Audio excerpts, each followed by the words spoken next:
Hello, and welcome to Politalks here on Regent Park Television.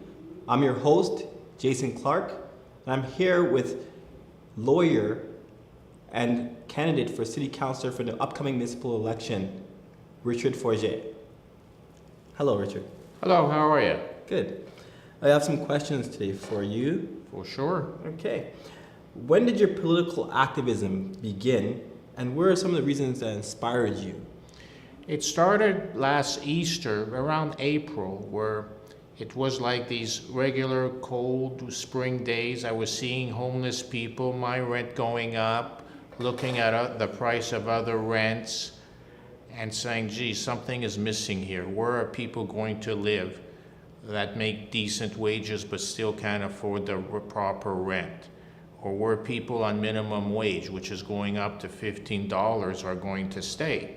And to me, affordable rent is $750 a month for a one bedroom or $1,000 for a two bedroom, especially geared towards somebody at making minimum wage. People have to live somewhere, and building new condos are great, but it's not just for the ultra wealthy. Yeah. Okay. So why did you first decide to run for city councilor? I decided to run because my knowledge of the law, knowing what works or what would not work, and my ability throughout the years to help disadvantaged people, I would be able to contribute something. I looked and I saw that nothing has really changed since the last election in that domain or the issues that are dear to me, so I said I might as well go to City Hall and change things up. That's good. My next question is, what's the role of city councilor, and what do you enjoy most about the job? City councilor is a people-oriented position, which is what I always enjoyed throughout my career, and you're there to assist the mayor, but also to help your constituency, the people that you represent. If they have personal issues, they do not know how to go about it, but you know how to go knock to at City Hall to get things done for the people that elected you and the people you represent. So what do you feel are some of the challenges of this type of job? The biggest challenge is to convince now the other 24 councilors to side with you on issues that you want, and in return sometimes having to agree to side on their issues. It's going to be a challenge to make City Hall work for everybody. But what's important is no group is left behind.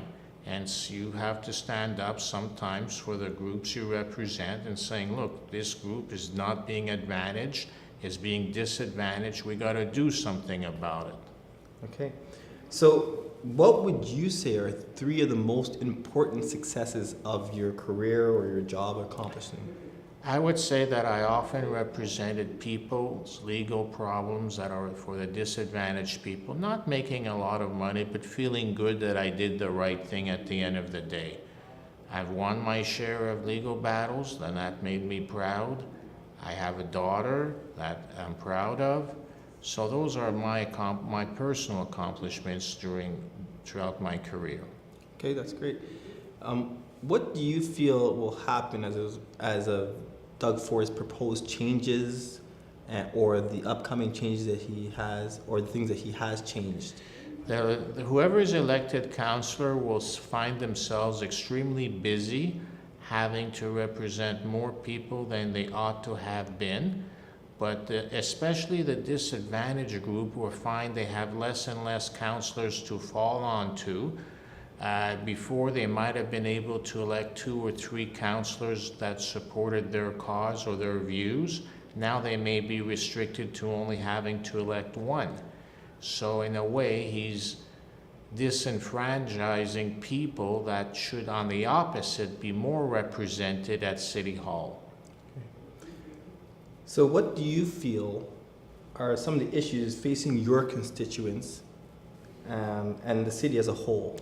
I touched a little bit on that.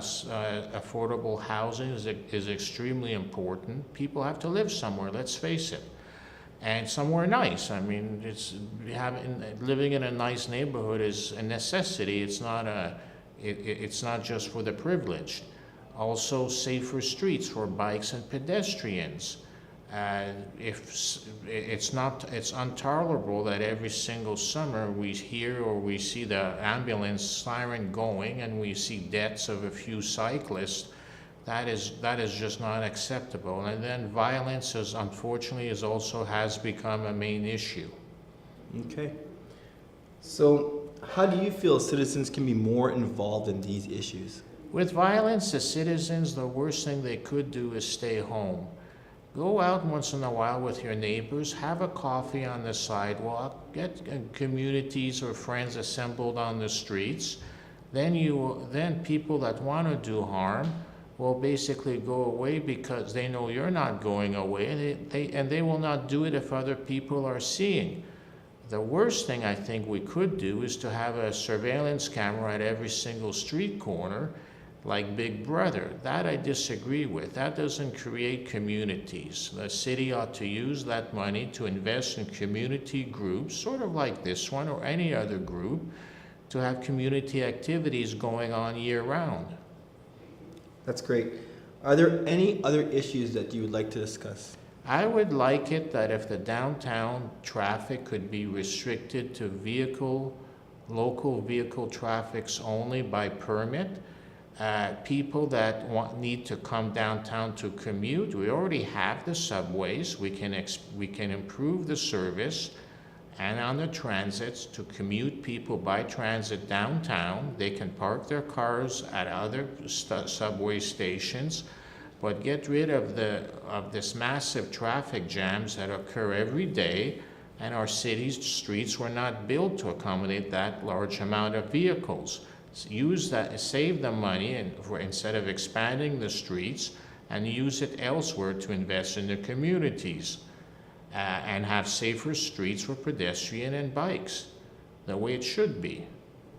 That's great, Richard.